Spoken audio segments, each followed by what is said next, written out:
Look back at last year. What worked well in your practice and your personal life? What didn't? Use these insights to set realistic and achievable goals for just the next month or 6 weeks. What are one or two things you want to focus on in your business and your personal life during that time? If last year was about building a client base, maybe this month you can focus on deepening your expertise in a specific area of therapy. Look at continuing ed courses or specific trainings you want to learn about.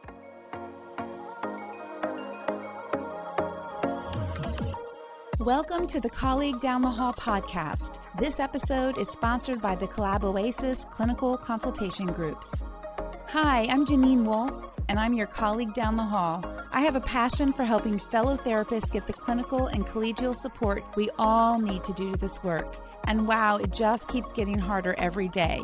I'm the founder and facilitator of the Collab Oasis Clinical Consultation Groups. I have been a social worker for almost 30 years, and I own a successful solo online private practice. More of us than ever are practicing in solo or online practices, and we all need colleagues to process cases with, commiserate with on those really hard days, and also to celebrate our successes with. In this podcast, I'll bring you insights about trends and changes in our field and sit down with amazing therapists who are doing amazing work. We'll discuss fictionalized cases, ways to practice sustainably, and of course, there will be plenty of laughing. I love laughing with friends. I'm so glad to have you as one of my colleagues down the hall. Hello, everyone. You are listening to another episode of the Colleague Down the Hall podcast. I'm your host, Janine Wolf, and today I'm diving into a topic that I know resonates with so many of us: how to begin your year as a therapist, but also consciously avoiding the pitfalls of the hustle culture that we've been so caught up in for the past number of years. The beginning of New Year often comes with a rush of enthusiasm. We set goals, make resolutions, and sometimes unintentionally, we get swept up in the hustle culture, that urge to do more, be more, and achieve more. But let's remember, as therapists, our well-being is just as important as our clients. For myself, the last few years have been very difficult with some significant family losses. As I'm looking at my inbox full of ways to set goals, plan your business growth, and maximize every hour of the day, I have decided I need to do something different this year. I've spent the last 5 years looking forward to the next year being better and easier. But in fact, changing the page of a calendar is just that. So I've been reflecting a lot on the ways I can approach this year differently. And while I do hope this year will be better and easier than the last 5, I plan to approach 2024 with a different perspective. Today, I want to share with you some specific tasks and steps to start your year right without compromising your workflow balance. This is going to allow you to reflect on different areas of your business and personal life so that you can truly have balance. So let's start with reflecting and setting realistic goals in monthly or 6-week increments. A lot of times we are encouraged to set goals for the entire year, and that doesn't allow any time for us to be flexible or to swerve or curve or take that bend in the road when something unexpected comes along. And this results in you feeling like you're not accomplishing things or that you are letting yourself or others down. So begin with reflection. Look back at last year. What worked well in your practice and your personal life? What didn't? Use these insights to set realistic and achievable goals for just the next month or 6 weeks. What are one or two things you want to focus on in your business and your personal life during that time? If last year was about building a client base, maybe this month you can focus on deepening your expertise in a specific area of therapy. Look at continuing ed courses or specific trainings you want to learn about. Next, streamline your administrative tasks. Assess your administrative processes. Are there tasks you can automate or delegate? Have you checked out ChatGPT to see how AI can help with practice management? Reducing or better organizing the time spent on administrative work can free up more time for client care and personal activities. You might also consider investing in a virtual assistant to help with these tasks. Consider using block scheduling with a set amount of hours set aside specifically for billing, managing your schedule, and professional trainings, to name a few. You might want to do a time study to see exactly how many hours per week or per month you need to set aside for this. And as someone with an ADHD brain that can get lost in hyperfocus, have a set end of your day and use an alarm if necessary to help you end on time. Next, prioritize self-care. Schedule regular, impactful self-care activities just as you would schedule client sessions. This should be non-negotiable. Your mental and physical health are paramount. Consider embracing a mindfulness routine. We all know the benefits of mindfulness in our overscheduled, multitasking society. Maybe you want to begin your day with a 10-minute meditation or mindfulness exercise. This will allow you to start or deepen a mindfulness practice to enhance your therapeutic presence and personal well-being. And then consider setting boundaries with work. Establish clear work life boundaries. Decide on your working hours and stick to them. Communicate these boundaries to your clients. No client sessions after 6 p.m., for example, or no work emails on the weekends. It's really tempting to flex on these boundaries, especially when you're building your private practice. But I can tell you from personal experience, and after talking to many other therapists who have begun private practice, this can often lead to resentment and burnout. The next tip is to manage your client load wisely.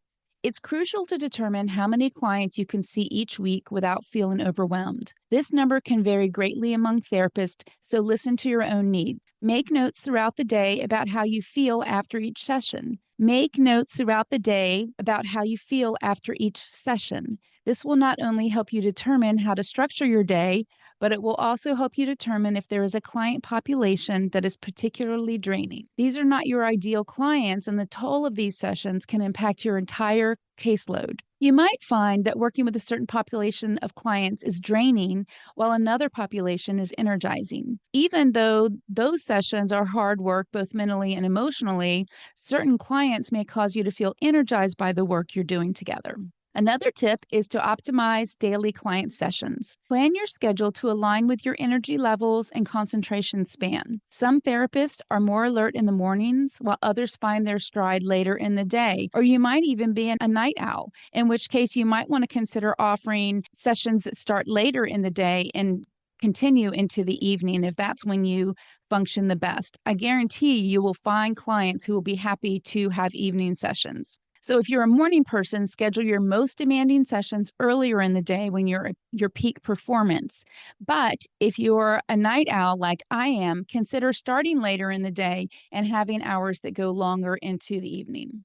You also might want to consider interval scheduling between sessions. Using the data you collected when you looked at your caseload in daily sessions, set aside the necessary time to allow for breaks between sessions. This practice can prevent burnout and provide you with time to process and reset. You can make gradual adjustments to your schedule to get to the sweet spot in your therapeutic energy. You also want to look at limiting back-to-back sessions. Be mindful of how many sessions you conduct in a row.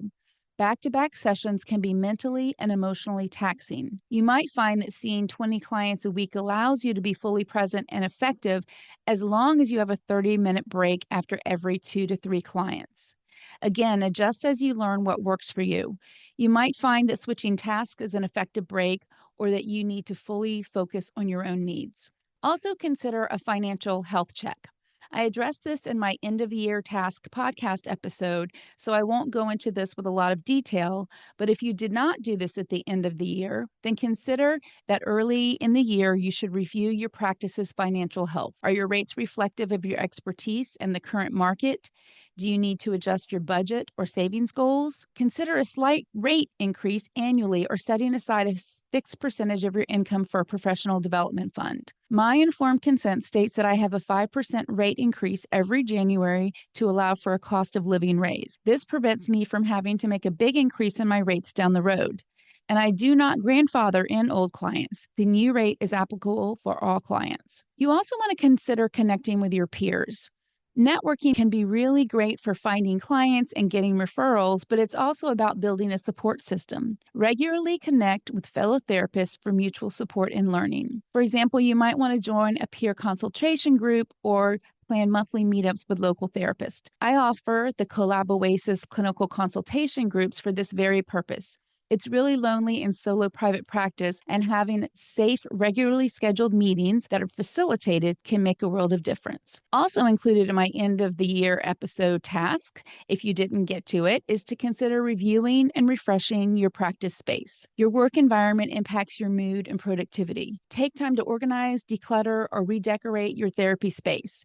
You might want to add some new plants, artwork, or simply rearrange the furniture to get a fresh feel. This can make a big difference in how you feel at work each day. And lastly, and might I say most importantly, plan for breaks and vacations. Schedule your vacations and breaks through the whole year. Regular downtime is essential for preventing burnout. And by adding these things to your calendar early in the year, you can make sure that you can schedule your work around that. You might want to consider blocking out time every quarter for a vacation or a staycation, or even a day or two off from your usual workload each quarter. I find it helpful to know I have a break coming up because the anticipation helps me cope better. Remember, the goal is not to fill every minute of your day with tasks, but to find a harmonious balance that allows for personal growth, client care, and rest. As you embark on this new year, I encourage you to embrace these tips with kindness and flexibility. Adjust them as needed to fit your unique circumstances and needs. Honor the work we do by acknowledging the toll it takes on us personally. Only then can you make sure you're caring for yourself the way you care for your client. For everyone listening, there are new episodes of the Colleague Down the Hall podcast released every Thursday on all major platforms. Please remember, our work is hard. It doesn't have to be lonely. Thank you so much for listening to the Colleague Down the Hall podcast. For show notes, links, and downloads, head over to colleaguedownthehall.com, where you'll be able to learn more about getting the clinical support you need and resources to help you work in a supported, sustainable way. If you've enjoyed this episode, please share with your therapy friends and colleagues. Subscribe to the podcast, and if you love this episode, please leave a review.